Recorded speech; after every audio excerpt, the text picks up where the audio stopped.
Então, pessoal, eu tive que parar a aula. Deixa eu voltar aqui no slide que eu estava explicando.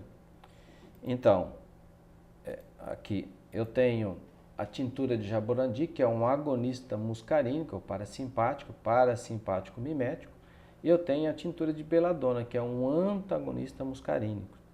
Dependendo do efeito que você quer, você vai utilizar um ou outro.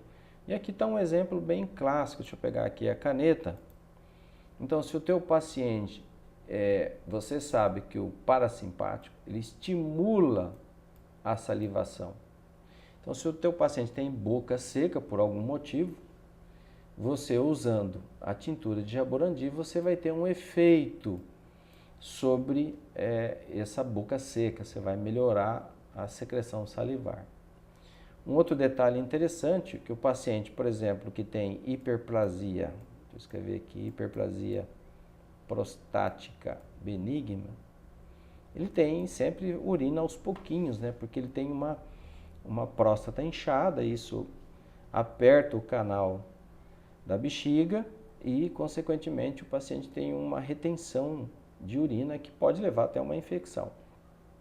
Então, você aumentar a contração da bexiga e também dos esfíncteres seria uma ação interessante e você consegue isso também utilizando um agonista muscarínico, a tintura de Jaborandi.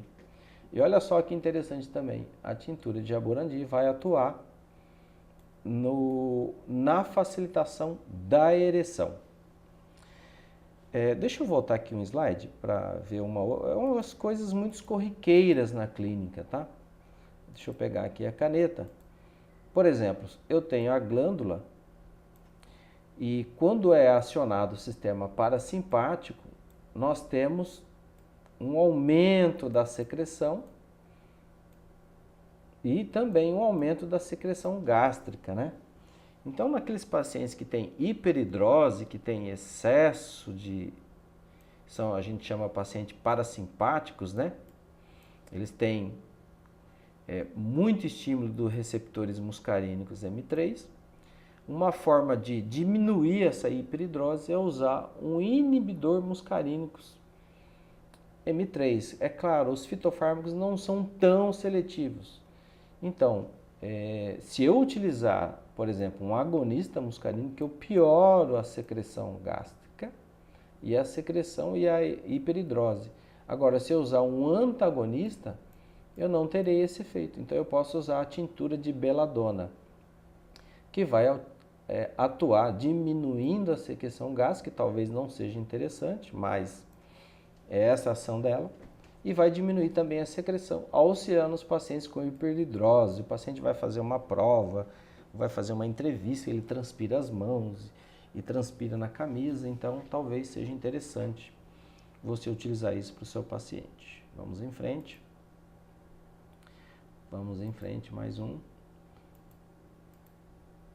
Então aqui está descrito a ação de alguns fitofármacos auxiliando no controle da pressão arterial. Vamos aqui enumerar alguns, os mais corriqueiros, né? Então vamos ver aqui o Crataegus. Ele é um fitofármaco que, segundo esses autores, ele atua na liberação de óxido nítrico, né? Então ele é um vasodilatador, ele vai auxiliar no controle da pressão arterial.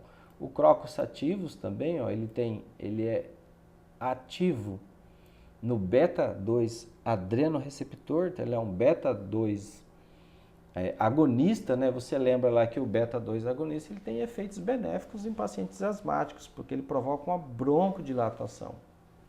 E aqui também um efeito interessante, ele atua no controle, na liberação de óxido nítrico. Ele é um vasodilatador e auxilia, consequentemente, no controle da pressão arterial. Camellia sinensis tem ação vasodilatadora, então auxilia também no controle da pressão arterial. Então, são ações interessantes. Vamos para frente. Aqui, vamos pegar uma caneta. O Hallwolf serpentina também é um vasodilatador. Então, terá bom efeito vasodilatador periférico, terá um bom efeito no controle da pressão arterial. O Viscoalbum, né? ele é um antagonista alfa-1. Se você lembra lá da explicação que eu dei no início, o alfa-1 ele aumenta a contração e a força aumenta a velocidade e a força de contração do músculo cardíaco. Então, se você usa um antagonista, você teria um efeito benéfico na pressão arterial. Vamos em frente. Aqui é o mesmo slide do início, porém aqui ele tem algumas coisas interessantes.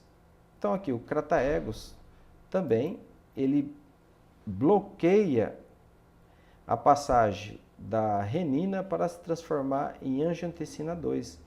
Consequentemente, não haverá produção de aldosterona, ou diminuirá a produção, não haverá retenção de sódio e água e, consequentemente, vai diminuir o débito cardíaco. Se você vê aqui na fórmula, diminuindo o débito cardíaco, nós teríamos aí uma diminuição da pressão arterial. Vamos ver o outro.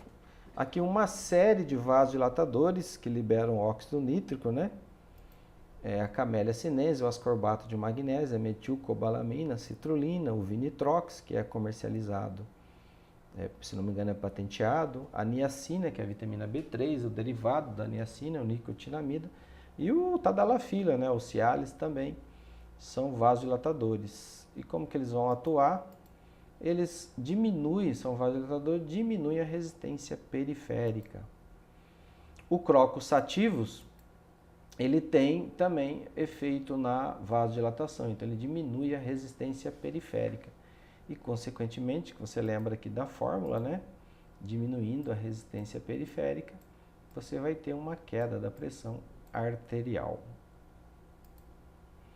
A testosterona sublingual, gente, ela é mencionada em alguns trabalhos e ela tem efeito vasodilatadores, principalmente das artérias coronárias. Então, ela é utilizada em pacientes com angina de peito. Vamos supor que a pessoa faz muito uso de isocordil e o isocordil baixa muita pressão. E o paciente com angina de peito, ele tem uma sensação de morte, porque ele já tem um histórico de angina, com infarto. Então, cada vez que ele tem uma angina, ele tem um certo desespero ali, naquele momento. E, às vezes, essa vasoconstrição da coronária, com entupimento também da coronária, leva a dor, uma isquemia. Usando o isocordil, há uma dilatação, mas nem sempre há contento do paciente. E se ele usar muito isocordil, a pressão cai demais, ele passa mal, tem vômito e pode até sofrer uma arritmia. Então, o uso da testosterona sublingual aqui junto com uma tadalafila pode até ajudar no controle da pressão arterial e também na vasodilatação das coronárias. Eles vão atuar aqui diminuindo a resistência periférica. O Crocus sativus e Rauwolfia serpentina, nós já falamos ainda há pouco, eles diminuem a resistência periférica, eles também são vasodilatadores.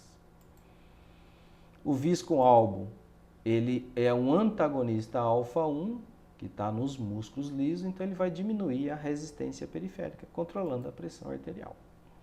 Aqui também outro esqueminha, né? Vamos pegar a caneta aqui. Então, por exemplo, eu tenho o Crocus sativus, a Nigélia sativa, que inibe, deixa eu passar aqui, a abertura do canal de cálcio. Se você lembra na explicação lá anterior, o cálcio ele entra quando ocorre uma despolarização da membrana, o cálcio entra e quebra a vesícula e libera adrenalina no botão sináptico, ocorrendo todos os efeitos adrenérgicos. Então, esses fitofármacos bloqueiam a entrada de cálcio. A ioimbina, que você lembra lá da explicação anterior, ele é um antagonista alfa-1. Ou seja, nesse caso aqui, ele diminui os efeitos do receptor, alfa-2. O alfa-2 ele é pré-sináptico, né? Ele está no botão pré-sináptico. Aqui é pós e aqui é pré. Então, quando o alfa-adrenérgico ele entra em ação, ele controla a liberação de adrenalina.